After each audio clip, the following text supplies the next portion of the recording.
The first job in the process is to remove the legs. A small incision is cut between the thigh and the carcass. Turn the bird on its side and then cut down the side of what is called the oyster, which is this area here. Pop the oyster bone out, cut round the oyster to the end of the knuckle, and then simply pull the flesh off. This ensures that we get all the meat from the carcass.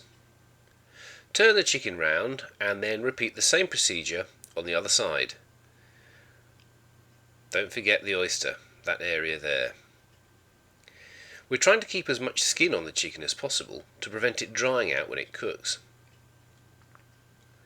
Now for the winglets. Pinch the upper level of the meat, turn slightly and then cut down to the bone. One sharp hit with the heel of the knife and then remove the winglet. One sharp hit with the knife heel. This removes the flesh cleanly and safely.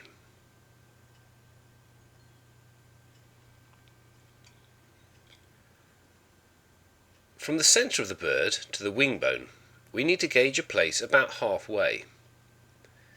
Make an incision right down to the bone. By doing this, you'll reveal the wing joint. Just here. This is easy to cut through with the knife. Turn it round. Again gauge 1, 2, halve, judge the halfway point and cut through down to reveal the wing joint. And then slice it straight through.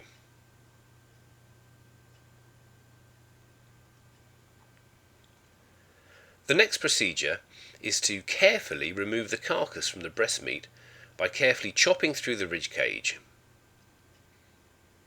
And then 1, 2 quick firm hits with the knife to remove the carcass.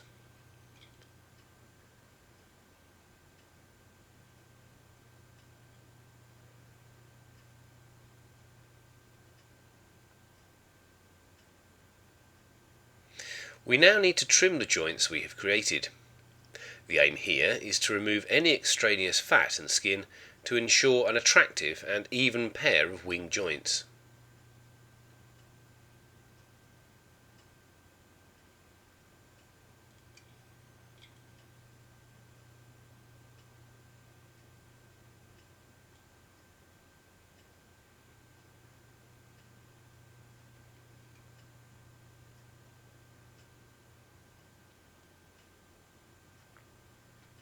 The next job is to trim the winglets. There's a natural cartilage joint just at the end, and your knife will easily run through this cartilage.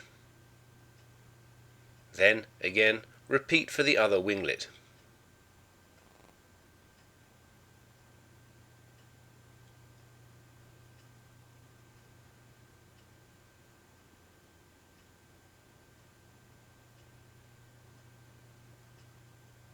Next, we'll trim the breastbone. Remove any cartilage and excess fat at the top.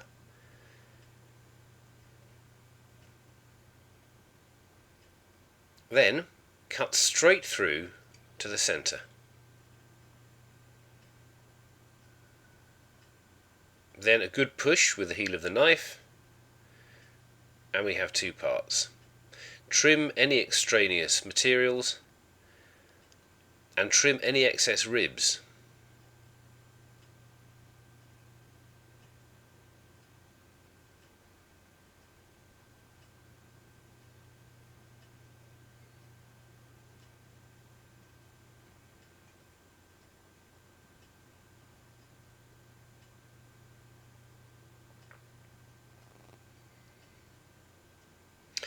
The next stage is to separate the drumstick from the thigh. If you look closely, there's a natural line running through that divides the thigh from the drumstick, and that's where you should make your incision.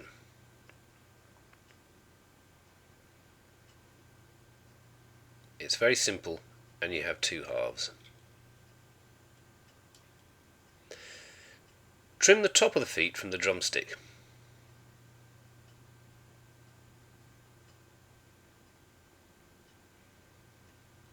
Then, with a boning knife, Separate the meat from the bone at the top of the drumstick.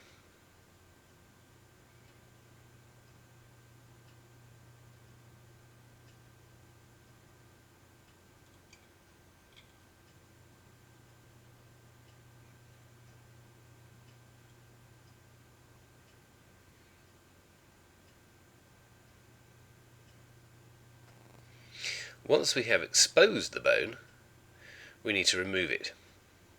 So, with a firm, hard hit with the heel of the knife, remove the top part of the bone.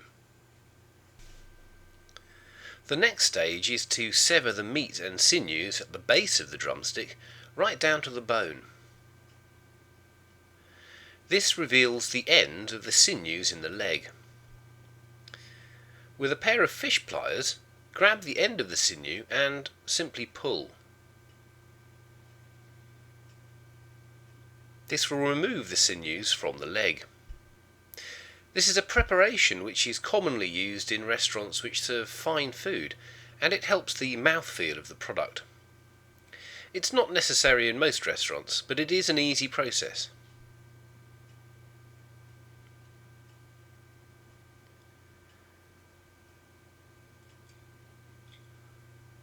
Once all the sinews have been removed, get the boning knife and then clean the meat away from the lower part of the bone.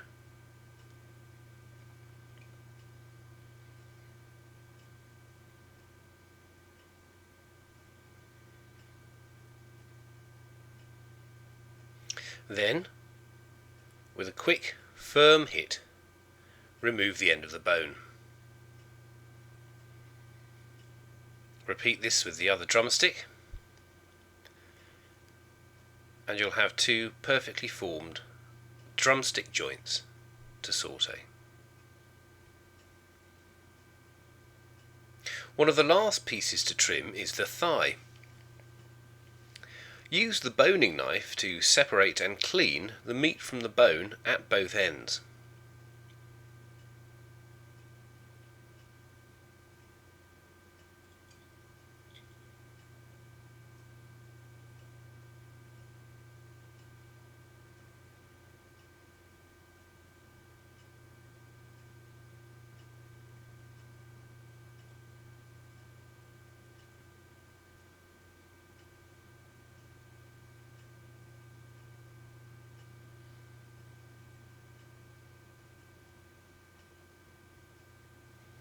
This will leave two small parts of bone exposed.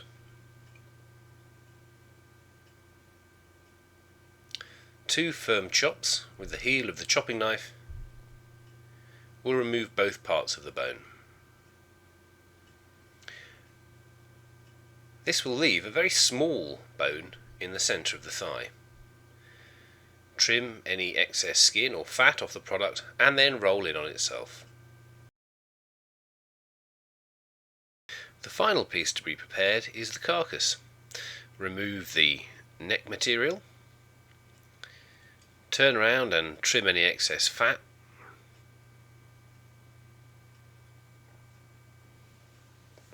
and then cut into three pieces, 1, 2, and just behind the oyster. A firm push down with the heel of the knife and you have the three pieces of carcass. There'll be very little waste left, and you'll have two winglets, two drumsticks and two thigh joints, two wing joints, two pieces of breast meat, and the carcass and the trimmings used for making stock.